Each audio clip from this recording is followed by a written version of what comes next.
Jadi ada hal yang berbeda. Terus kemudian jangan coba-coba kentut Bapak Ibu ya sama di depan orang Afgan. Itu sangat tabu ya. Bisa cerai suami istri. Kalau misalnya si suami dengan istri kentut itu langsung bisa cerai. Dan sudah jelas Islam diturunkan di muka bumi ini untuk siapa? Untuk manusia dan kalangan jin. Agar apa? Untuk memperbaiki akhlak. Nah, selama saya bersama orang Afgan itu ya sangat kuat dengan paham mazhab Hanafinya. Sehingga yang melakukan ibadah, tata cara ibadah berbeda dengan mereka, itu langsung dicop sebagai Wahabi.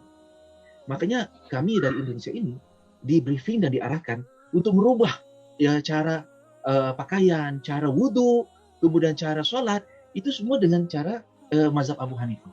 Supaya tidak menimbulkan fitnah dan kemudian tidak menjadi kegaduhan di kalangan orang Afgan sendiri ya, karena mereka belum paham ada perbedaan mazhab dan lain-lain ya, atau mereka belum bisa menerima ada perbedaan tersebut, sehingga akhirnya kami pun sholatnya dengan menggunakan tata cara mazhab Hanafi ya. Waktu contohnya lah ya, kalau kita takbiratul ihram itu seperti ini, tapi kalau orang mazhab Abu Hanifah jari telunjuknya harus kena ujung telinga, di bawah telinga itu bisa contohnya Allahu Akbar, tangannya ke bawah. Nah, kalau misal pernah lihat jamaah tabligh sholat itu kurang lebih seperti itu. Nah, artinya bahwa ya ini adalah bagian orang Afgan tidak mudah menerima budaya luar. Orang Afgan tidak mudah menerima merubah ideologi luar. Pada saat awal-awal perjuangan mereka ini, yaitu sekitar tahun 7, kekacauan mereka itu sebenarnya kekacauan politik dan juga ideologi. Ya, dari tahun 73 sudah mulai ada kekacauan tersebut. Ya, begitu. Jadi saat itu sudah mulai ada rakyat yang kemudian melawan pemerintah. Ustaz Abdul Azam ya ketika melihat ini mengatakan bahwa ini perjuangan umat Islam melawan pemerintahan komunis ya.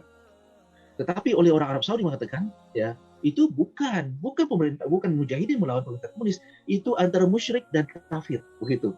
Jadi orang Afgan ini yang melawan pemerintah itu dianggap musyrik. Kenapa? Karena masih pakai jimat ya, masih saya waktu itu juga melihat orang Afgan itu pakai jimatnya, kadang di perutnya ya, kadang di tangannya, sampai kambing sapi pun dikasih jimatnya begitu ya. Kemudian jimat itu ada tulisan di kertasnya itu ya. Nah, hal tersebut kemudian oleh Ustaz Abdul Azam inilah yang kemudian dijelaskan kepada orang-orang Arab tentang masalah hukum jimat dan lain-lain. Kemudian mengatakan bahwa orang Afgan itu biarpun memakai jimat itu lebih baik dari orang yang sholat di hadapan Masjidil Haram atau di Ka'bah ya begitu. Dia hanya menangis ya, sampai Ustaz Abdul Azam selalu mengingatkan ya kata-kata dari Ibnu Mubarak ya.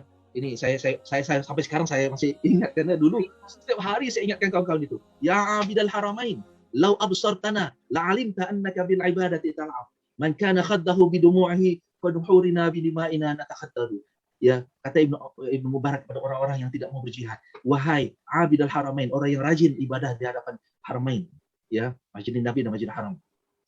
Kalau kalian melihat kami, lau absartana la'alimta annaka bil ibadati tal'ab. Kalau kalian melihat kami di bidang pertempuran ini, pasti kalian akan merasa bahwa ibadah kalian itu main-main saja. Ibadah di hadapan Ka'bah itu cuma main-main saja. Kenapa? Ya, dikala leher-leher kami itu mengalir darah karena berjihad, membela Islam, sedangkan kalian menangis, membasahi pipi-pipi itu ya di hadapan Ka'bah. Siapa yang lebih mulia? Nah, itu bahasa itu selalu dipakai oleh Ustaz Abdul Azam untuk membangkitkan semangat orang-orang Arab ini datang. Ya, nah, jadi buku-buku Ustaz Abdul Azam saat itu ia menjelaskan kenapa ya kita harus membantu mujahidin. Kenapa kita harus biarkan mujahidin itu dengan pakai jimat dan lain-lain. Ya, sampai memang ada kebanyakan jimat yang orang Afgan itu ayat lengkap.